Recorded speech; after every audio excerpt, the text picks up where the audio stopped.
So, everyone knows who Amouranth is, right? She's a streamer, known for her honestly impressive, creative interpretation of the rules of Twitch and Kick in order to define the meta for content that a certain subset of women streamers used to promote their more adult business ventures. Basically, she's like the Ronald McDonald of the Twitch hot tub meta, if that makes any sense. One of the most notorious streamers using her body to pull in viewers and make herself some money. And while I don't really agree with the whole lure men in with a scantily clad Twitch stream to use their loneliness to your advantage in separating them from their money, I can't say that she's not good at it. She's literally the best in the world at separating men from their money, and she just released the stats to prove that. You see, like most of the hot tub streamers, Amouranth's goal isn't to get people to watch her on Twitch or Kick, it's to move viewers from Twitch and Kick onto a more profitable platform and use her body as the lure. She makes adult content on OnlyFans, using her streams on more mainstream platforms pretty much as a way to advertise her OF. And it's hard to argue that it is a bad business model. Even if it's morally bankrupt, it's certainly not monetarily bankrupt. Amouranth released her OF earnings on Twitter the other day, and man, she's rich. According to the stats she posted, she made a gross total of $57,058,995.18. That's just from her OF, not Twitch or anything else, which is honestly insane in my opinion. I don't understand who's paying for this kind of thing, and I certainly don't understand who's paying this much for this kind of thing. Let's look at the breakdown. Roughly $20 million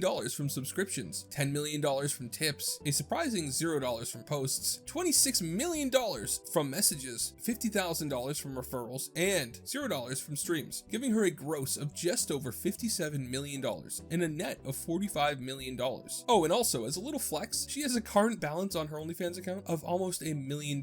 Now, I don't really understand why anyone pays for content like this, let alone how there could possibly be enough people willing to spend a combined $57 million on this kind of thing. I mean, even just getting 20 million from subscriptions is impressive, considering that seems to be like the base thing you need for access to her photos and whatnot. She's attractive, don't get me wrong, but I don't understand how she differs enough from the other people in her area of expertise to warrant being in the top 0.01% of people on the entire website. Like, what's she doing that you can't get for free elsewhere? My assumption is that it has to do with her expertly using parasocial relationships to her benefit. Parasocial relationships are basically one-sided relationships that people have with a celebrity, or more common nowadays, an internet personality. They can range from just considering the person on the other side of a screen a friendly face, or even considering them your actual friend, to the more creepy end of the spectrum. When you believe that you're truly in love with someone that you've never met, it usually ends badly because people are almost always different from how they choose to portray themselves, which can be pretty upsetting to someone who had an extreme parasocial relationship with a celebrity they end up meeting at some point in their life. In the old days, basically Elvis was the king of parasocial relationships, having girls fawn over him to the point he's still remembered very, very fondly by older ladies to this day. So it's kind of interesting that Amouranth has kind of flipped the script, being the most popular parasocial icon on OF, but I assume being incredibly popular with the guys, whereas not too long ago, it was more common for women to find themselves in a parasocial relationship with someone like Elvis. And I mean, all the evidence I need to back up my parasocial theory was provided in the earnings breakdown she posted. She made roughly $16 million